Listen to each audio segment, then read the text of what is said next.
Today, House Republicans voted to destroy the vast majority of the limited regulations and protections that were set up for oversight on Wall Street after the Great Recession. Yes, that's right, they voted to basically shred Dodd-Frank. It was a warning that I made before the election that this was likely to happen. It did happen, they voted it down today. So in case you're not familiar with the Great Recession, blessedly, it cost tens of millions of jobs to the US economy, many of which never returned. And it also cost the government trillions of dollars conservatively in bank bailouts. The long-term effects, by the way, have been estimated to be anywhere between $1 and something like $27 trillion in lost economic output and all of that. I don't know exactly what the number is, but it's bad. And they decided to move us one step back closer to the possibility of another recession just like that by removing the little bit of extra protections that we got after the Great Recession. So let's talk about what this bill does. First though, Paul Ryan is so thrilled that they were able to do that. He said, "We see the Financial Choice Act as the crown jewel of this effort to foster economic growth. The Dodd-Frank Act has had a lot of bad consequences for our economy, but most of all, in the small communities across our country. Small rural communities that are the headquarters of Bank of America and Goldman Sachs, for instance." So yeah, he tweeted about it too, just constantly. This is about small business, this is about jobs on Main Street. No, this is about easing regulations on some of the biggest corporations in the history of our planet and making it easier for them to make the same sorts of risky decisions that they made that led to the Great Recession. But of course, they're gonna frame it a little bit differently. Let's break down some of the things the bill did. Hensarling is the Republican who initially sponsored it.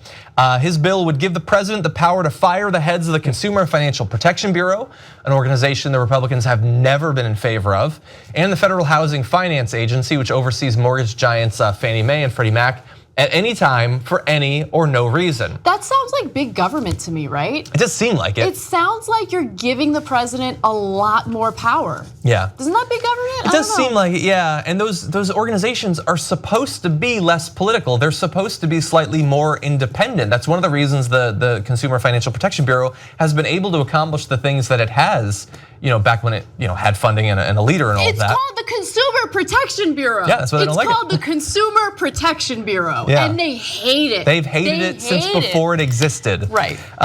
Elizabeth Warren amongst that. It also gives Congress purview over the CFPB's budget. That is again the Consumer Financial Protection Bureau's budget, meaning lawmakers could defund the agency entirely. So it could still exist, but its leader can be removed at the drop of a hat and they could have a budget of $0 theoretically. But that's not all. The GOP proposal would also bar the Federal Deposit Insurance Corporation from overseeing the so-called living will process, which requires banks to write up plans on how they would safely be unwound in the event of a collapse. Think about how important that is, by the way, right? For everyone, and this was not a partisan issue. Both Democrats and Republicans were outraged at the bailouts, right? And so doing away with what John just mentioned would essentially allow these banks to repeat what they did during the financial collapse of 2008 and get bailed out again, right? Because they're too big to fail. We're gonna lose too many jobs and it's gonna be terrible. We can't, they will be free to do what they did again without any ramifications, without any plan in place, without any forced plan in place to unwind the damage that they've done to their own organizations or corporations. It's just disgusting. Yeah, I think, look, there's even more we're gonna get to, but this is perhaps the section that is the clearest middle finger to regular people because they have problems with the regulations and all that. This is simply, we want you to be responsible and have a plan for theoretically, if things go as badly as they went before, how would we protect the system from being destroyed by you being destroyed? We just want you to have a plan in place. No, we don't want that anymore, screw that. Full steam ahead to the next recession. Don't worry about any of that. Don't plan for any of that. The government's not gonna plan for it. The banks don't have to plan for it now. So I want Paul Ryan to be specific about how Dodd-Frank has been bad for the economy. I want him to be specific because I could give you very specific reasons why Dodd-Frank has been good for the economy, right? We haven't had another housing collapse since, right? And by the way, to be absolutely honest and clear with you guys, Dodd-Frank was an incredibly watered down regulatory bill, okay? Yeah. And so I'm not that impressed with Dodd-Frank to begin with. I would like to see it strengthened, not weakened. But how exactly? But you want it. But I want it. I want to build on it. Much like the Affordable Care Act, I do not think it's perfect, but I do not want to get rid of it and have Republicans replace it with nonsense, which we will talk about in hour 2 today, so you want to stick around for that.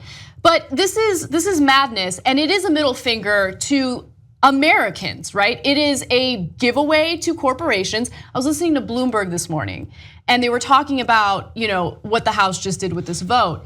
And there was a Wall Street guy being interviewed who was so happy about this. Is he representative of the average American? No, this is a corporate guy. Small businessman? Not even close. I unfortunately didn't catch his name, but just hearing him talk about this, it's just the only people who will suffer from repealing Dodd-Frank are Americans who need this to protect them from corporate greed. And it's just so sad to see what the House is doing right now. Yeah, the Republicans were elected, Trump was elected to represent the big banks. That's why his cabinet is full of Goldman Sachs representatives and the representatives of the other big banks. You said one thing that you wanted Paul Ryan to explain. I would love Paul Ryan getting rid of the living will process. I want you to show on camera the person on Main Street who gets a job because you took out the living will process. I would honestly love to see that. But that's not all. It also repeals the Volcker rule, which means that the banks can go back to making the incredibly dangerous, risky, speculative trades that they were doing before, the huge gambles that have basically no upside for the individuals who pay into the bank. They only have an upside for the bankers who are using that bank and the people who put the money in, their money as some sort of crazy Las Vegas headquartered in New York. So that's gone, or that will be gone if the Senate goes along with this. Increases odds of more bailouts, obviously, and further weakens the SEC, because why would you want an investigative body that could look into the abuses the repeal of Dodd-Frank will produce? Of course you don't want that. You're gonna let them do more risky stuff, and then you're gonna weaken the cops who are supposed to be watching them while they do it. And so they really got pretty much everything they wanted out of this. Now, of course, it's gonna go to the Senate. Some people are like, why, John, on Twitter, why are you so worried about the repeal of Dodd-Frank? The Senate's dysfunctional, the Republicans don't like each other. Okay, it is entirely possible that the Senate won't go along with this, but if your whole defense is, I don't think Mitch McConnell can get it done and work with Donald Trump, we're in such a pathetic spot. That's not supposed to be our defense, okay? And understand, by the way, that this passed on party lines, just for the record. And I think that, in the case of healthcare, you could use that defense, but when it comes to Dodd-Frank, I feel like the GOP has been rather united. They've been pretty united on the issue. They hate Dodd-Frank, they hate the Consumer Protection Bureau, and to be quite honest with you, in the Senate, Republicans can afford to lose 2 votes from Republicans and still manage to pass a repeal of Dodd-Frank. So that's something that you should keep in mind. It's not something that you just brush off and think that it's not gonna happen, it's not gonna harm you. It could absolutely pass. And again, the GOP has been relatively united on this issue from the very beginning. So it's a preview for the debate over the tax plan, by the way. It's something that they've been ready to do on day one. But don't worry, we heard during the election that they wouldn't work together. So that will be our defense, I guess. You don't like ads? I hear you, brother. You know how you can avoid ads for the Young Turks? Become a Young Turks member and get all the content ad-free. TYTnetwork.com/join.